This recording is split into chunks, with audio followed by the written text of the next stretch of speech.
स्वागत है आप सभी का हमारे YouTube चैनल बीके स्टडीज़ में। मैं ब्रिजेश कुमार आप सभी के बीच में हाजिर हूँ एक बार फिर हिंदी के कुछ महत्वपूर्ण प्रश्नों को लेकर, जो आपको आगामी परीक्षा में बहुत ही महत्वपूर्ण साबित होंगे। तो चलिए आइए शुरू करते हैं वीडियो को।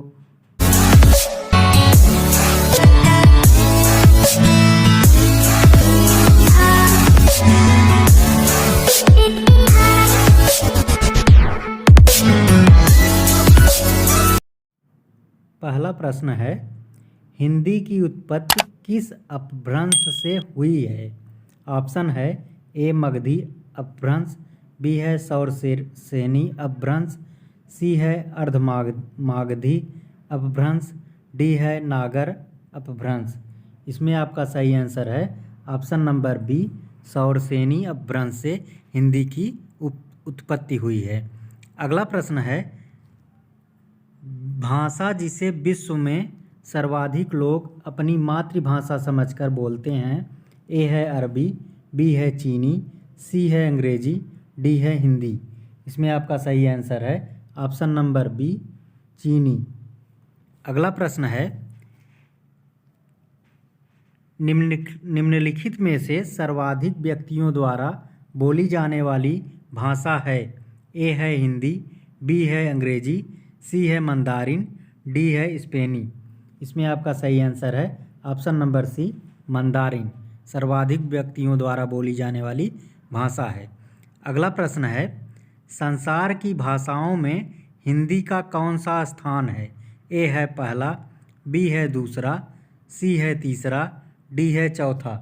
इसमें आपका सही आंसर है ऑप्शन नंबर सी, तीसरा। अगला प्रश्न है, बुंदेली हिंदी की एक बोली है जो पंवारी और राठौरी क्या है? बुंदेली हिंदी की एक बोली है तो पंवारी और राठौरी क्या है? ए है उपबोली, बी है अपभाषा, सी है उपभाषा, डी है भाषा। इसमें आपका सही आंसर है ऑप्शन नंबर ए, उपबोली। अगला प्रश्न है, हिंदी किस परिवार की भाषा है? ए है सामी, बी है भारोपी, सी है तुरानी, डी है पापुई। इसमें आपका सही आंसर है ऑप्शन नंबर बी, भारोपी। अगला प्रश्न है, सातवां प्रश्न, प्राकृत भाषा से आशय है? ए है प्रकृति द्वारा प्रदत्त भाषा, बी है अशुद्ध भाषा, सी है संस्कृत से पूर्व की भाषा, डी है जंगली भाषा। इसमें आपका सही आंसर है ऑप्शन नंबर सी, संस्कृत से पूर्व भाषा प्राकृत भाषा है। अगला प्रश्न है, प्रथम प्राकृत किस भाषा को कहा जाता है? ए है संस्कृत, बी है अवहट्ट, सी है अपभ्रंश, डी है पाली। इसमें आपका सही आंसर है ऑप्शन नंबर डी, पाली। अगला प्रश्न है, अशोक ने अपने सभी अभिलेखों में एक रूपता हेतु किस प्राकृत का प्रयोग किया है? ए है अर्धमागधी, बी है सौरसेनी, सी है मागधी, डी है अंगिका। इसमें आपका सही आंसर है ऑप्शन नंबर सी, मागधी। अगला प्रश्न है, पूर्वी हिंदी किस अपभ्रंश से निकली है? ए है सौरसेनी, बी है महाराष्ट्री, सी है मागधी, डी है अर्धमागधी। इसमें आपका सही आंसर है ऑप्शन नंबर डी, अर्धमागधी। अगला प्रश्न है, अवधि का आविर्भाव कब से माना जाता है? ए है ईस्वी सन की 10वीं शताब्दी, बी है ईस्वी सन की 11वीं शताब्दी, सी है ईस्वी सन की 12वीं शताब्दी, डी है ईस्वी सन की 13वीं शताब्दी। इसमें आपका सही आंसर है ऑप्शन नंबर ए, ईस्वी सन की 10वीं शताब्दी। अगला प्रश्न है, पद्मावत की भाषा है? ए है मैथिली, बी है अवधी, सी है भोजपुरी, डी है बुंदेली। इसमें आपका सही आंसर है ऑप्शन नंबर बी, अवधी। अगला प्रश्न है, विनय पत्रिका की भाषा है? ए है अवधी, बी है कन्नौजी, सी है ब्रज, डी है ब्रजबुली। इसमें आपका सही आंसर है ऑप्शन नंबर सी, ब्रज। अगला प्रश्न है, बिहारी, बंगाली, उड़िया और असमिया भाषाओं का विकास निम्नलिखित में से किससे हुआ? ए है सौरसेनी, बी है ब्राचड़, सी है अर्धमागधी, डी है मागधी। इसमें आपका सही आंसर है ऑप्शन नंबर डी, मागधी। अगला प्रश्न है, पश्चिमी हिंदी राजस्थानी और गुजराती अपभ्रंश के किस रूप से निकलती है? ए है अर्धमागधी, बी है पैसाची, सी है सौरसेनी, डी है मागधी। इसमें आपका सही आंसर है ऑप्शन नंबर सी, सौरसेनी।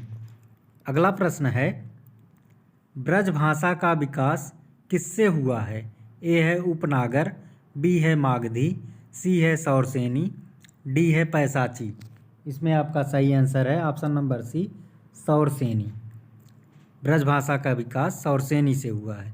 अगला प्रश्न है, हिंदी की विशिष्ट बोली ब्रज भाषा किस रूप में सबसे अधिक प्रसिद्ध है? ऑप्शन है ए राजभाषा, बी तकनीकी भाषा, सी राष्ट्रभाषा, डी काव्य भाषा।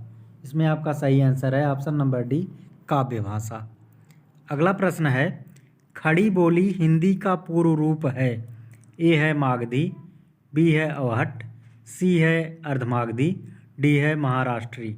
इसमें आपका सही आंसर है ऑप्शन नंबर बी, अवहट्ट।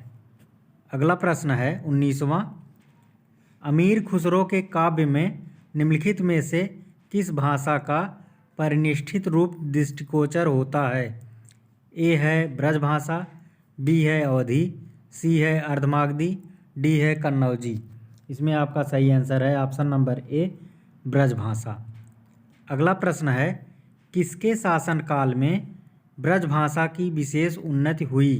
ए है अकबर, बी है जहांगीर, सी है औरंगजेब, डी है शाहजहां। इसमें आपका सही आंसर है ऑप्शन नंबर ए, अकबर।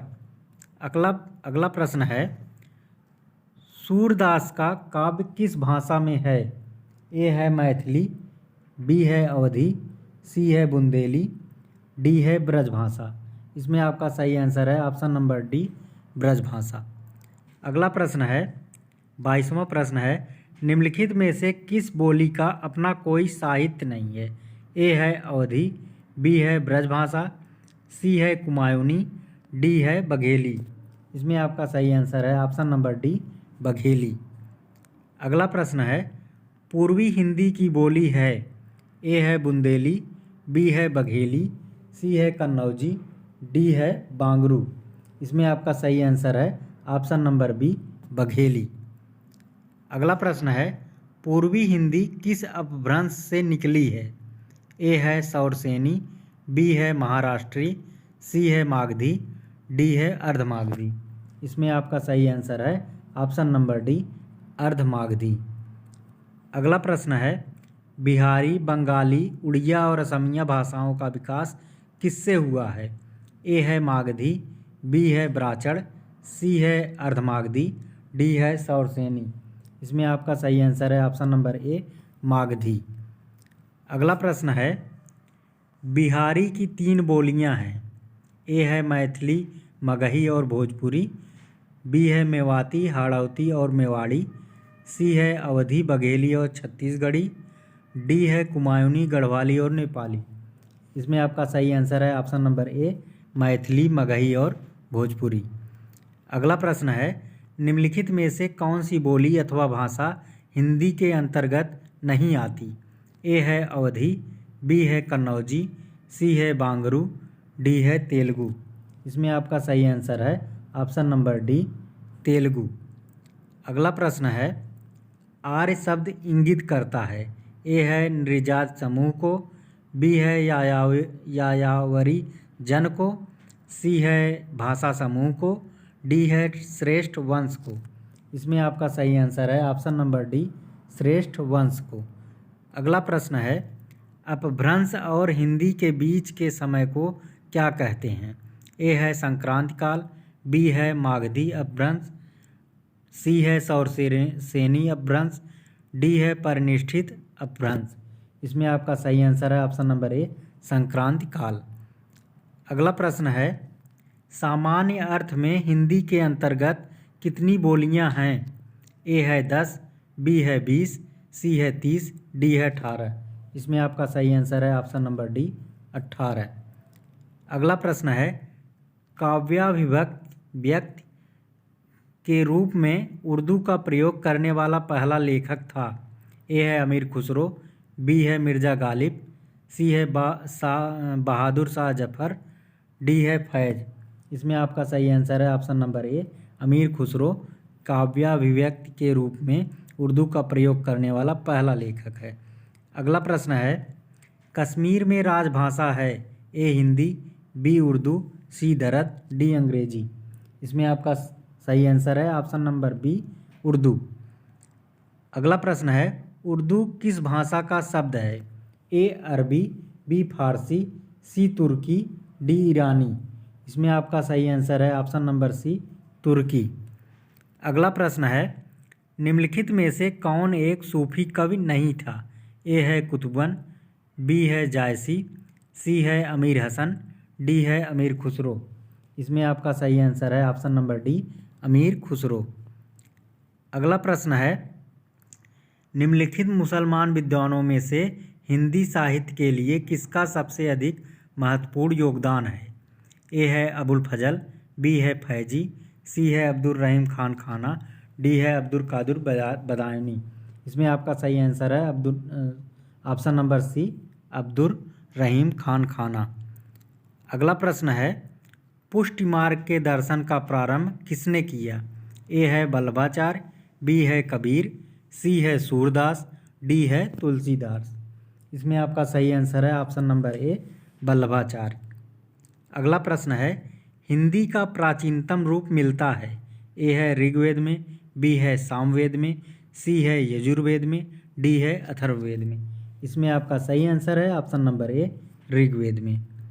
अगला प्रश्न है आप हिंदी को नीचे लिखे वर्गों में से किस वर्ग में रखेंगे। ए है विभाषा, बी है लिपि, सी है भाषा, डी है बोली। इसमें आपका सही आंसर है ऑप्शन नंबर सी भाषा। अगला प्रश्न है खड़ी बोली का सबसे अधिक उपयोग किसने किया। ए है अमीर खुसरो ने, बी है ईसा अल्लाह खां ने, सी है सदल मिस्र ने, डी है लल्लू लाल ने। इसमें आपका सही आंसर है ऑप्शन नंबर ए अमीर खुसरो ने। अगला प्रश्न है हिंदी का पहला समाचार पत्र है। ए है बंगदूत, बी है उदंत मार्तंड, सी है लोकमित्र और डी है प्रजाहितैषी। इसमें आपका सही आंसर है option number B Udant Martand. अगला प्रश्न है सत्यार्थ प्रकाश की भाषा है। ए है गुजराती, बी है मराठी, सी है खड़ी बोली, डी है भोजपुरी। इसमें आपका सही आंसर है ऑप्शन नंबर सी खड़ी बोली। अगला प्रश्न है भारतेंदु ने किस पत्रिका का संपादन किया। ए है हिंदी प्रदीप, बी है इंदु, सी है कविवचन सुधा, डी है भारत बंधु। इसमें आपका सही आंसर है ऑप्शन नंबर सी कविवचन सुधा। अगला प्रश्न है दरबारी बिहारी किस राजा के दरबारी थे। बिहारी किस राजा के दरबारी थे। ए है राजा जयसिंह, बी है राजा मान सिंह, सी है राजा बिहारी मल, डी है राणा अमर सिंह। इसमें आपका सही आंसर है ऑप्शन नंबर ए राजा जयसिंह। अगला प्रश्न है हरिवंश राय बच्चन कृत क्या भूलूं क्या याद करूं निम्नलिखित में से क्या है। ए है संस्मरण, बी है उपन्यास, सी है आत्मकथा, डी है यात्रा साहित्य। इसमें आपका सही आंसर है ऑप्शन नंबर सी आत्मकथा। अगला प्रश्न है राजभाषा का सही अर्थ है। ए है किसी राज्य विशेष की मातृभाषा, बी है सर्वसाधारण की मातृभाषा, सी है शुद्ध और साहित्यिक भाषा, डी है सरकारी कार्यालयों में प्रयुक्त होने वाली भाषा। इसमें आपका सही आंसर है ऑप्शन नंबर डी सरकारी कार्यालयों में प्रयुक्त होने वाली भाषा राजभाषा है।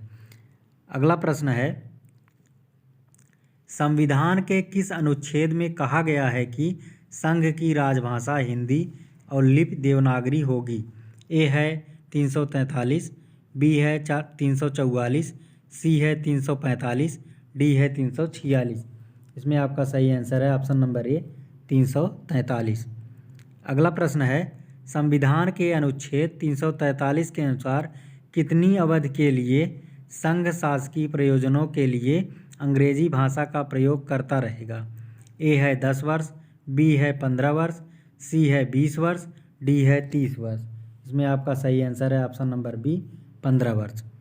अगला प्रश्न है, संविधान की 8वीं अनुसूची में विनिर्दिष्ट 18 भाषाओं में कौन सी भाषा नहीं है? ए है नेपाली, बी है मणिपुरी, सी है मैथिली, डी है कोंकणी। इसमें आपका सही आंसर है ऑप्शन नंबर सी मैथिली। अगला प्रश्न है, संविधान के अनुच्छेद 344(1) के अनुपालन में भारत के राष्ट्रपति ने राजभाषा आयोग का गठन कब किया? ए है सन 1955 में, बी है सन 1960 में, सी है सन 1965 में, डी है सन 1970 में। इसमें आपका सही आंसर है ऑप्शन नंबर ए सन 1955 में। अगला प्रश्न है, आधुनिक देवनागरी का प्राचीन रूप है? ए है खरोष्टी, बी है ब्राह्मी, सी है देवप्र, डी है पाली। इसमें आपका सही आंसर है ऑप्शन नंबर बी ब्राह्मी। दोस्तों, आपको हमारा वीडियो कैसा लगा कमेंट बॉक्स में ज़रूर बताइएगा। वीडियो पसंद आया हो तो इसे लाइक शेयर करना ना भूलिएगा और चैनल को सब्सक्राइब ज़रूर कीजिएगा। मिलते हैं आपसे अगले वीडियो में नए प्रश्नों के साथ। तब तक